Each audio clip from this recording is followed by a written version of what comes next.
Adams here with aBlogtoWatch. Please subscribe to our videos on YouTube and like this video if you find it useful.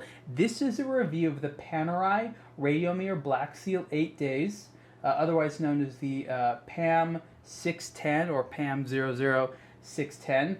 This is a Panerai watch I happen to like a lot. It's a very simple model, it's an entry-level model, and I think this is a great model for a lot of people.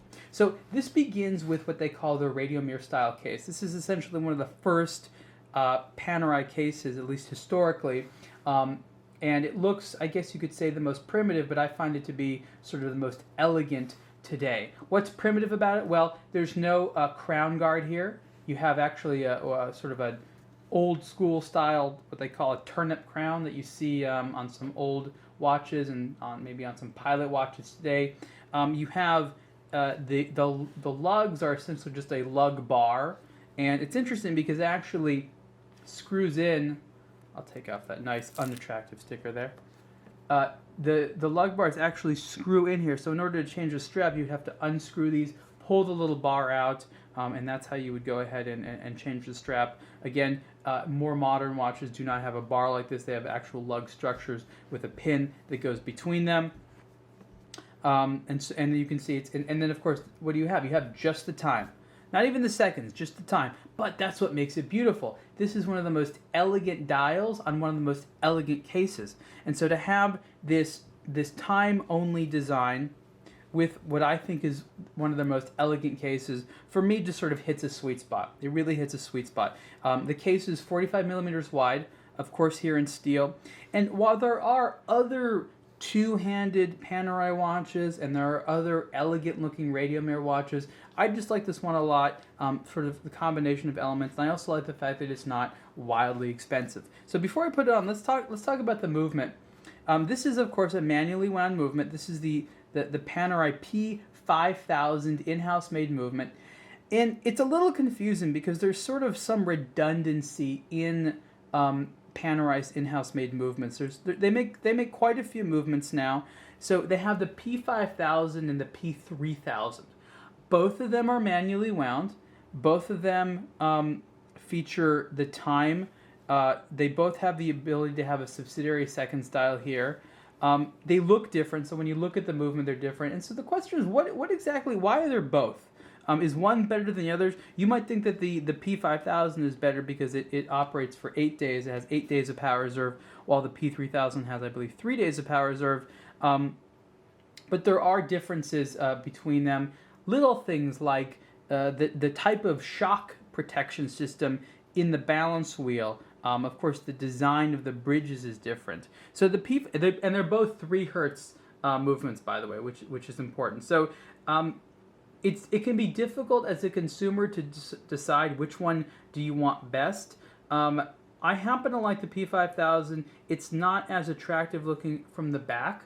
The P3000 has a nicer, elegant look to it, but the P5000 has 5 days more power reserve, and is thinner by almost an entire millimeter. So another thing I like is that for a Panerai watch, this is relatively thin. There is a Radiomir case, but it's a different version. It's called the Radiomir 1940 case that has another newer Panerai movement that has a micro rotor, which is also relatively thin, but that's a significantly more expensive watch.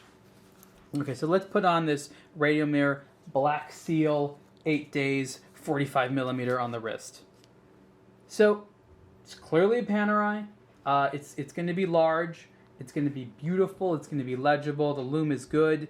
I just think that they did a great job, with this nice simple look, marrying this movement to this case to the dial. With basically all Panerai watches, they're just sort of mixing elements around. Panerai sort of stopped inventing itself, I don't know, more than 50 years ago. They had about a 20-30 year run where they were coming out with stuff. They were working with Rolex, and then they did some other things. So they have this heritage they're building on, or that they're building on in the sense they're kind of tweaking things here and there. So finding the right Panerai is really about finding that one that has that combination of elements which speaks to you. And I just happen to find this dial looks great. It looks like a nice, attractive wall clock. It's very much a Panerai. It's like I said, it's got one of my favorite cases. I'm basically saying the same thing over and over again, that I like the combination of elements, but I do so in a nice way, and I'm happy that it's not, wildly expensive. Attached to the watch is this nice leather strap, which tapers a little bit. You have, of course, your signature large Panerai buckle there on the strap. Because of the relatively thin movement, you can see the case is not particularly tall, which I find to be a benefit. It's not what I would call a thin watch, but at 45 millimeters wide with this relatively thin manually wound movement, it has a nice low profile on the wrist, which is slightly difficult to find. I recently reviewed the Panerai Submersible. It's their dive watch, which is, maybe not twice as thick, but it feels like it's twice as thick as the Radiomir, especially this version of the Radiomir case. So again, very simple dial. Really the only text it has is the brand, the case style, and the fact that it has 8 days of power reserve, and then of course the hands, for the time.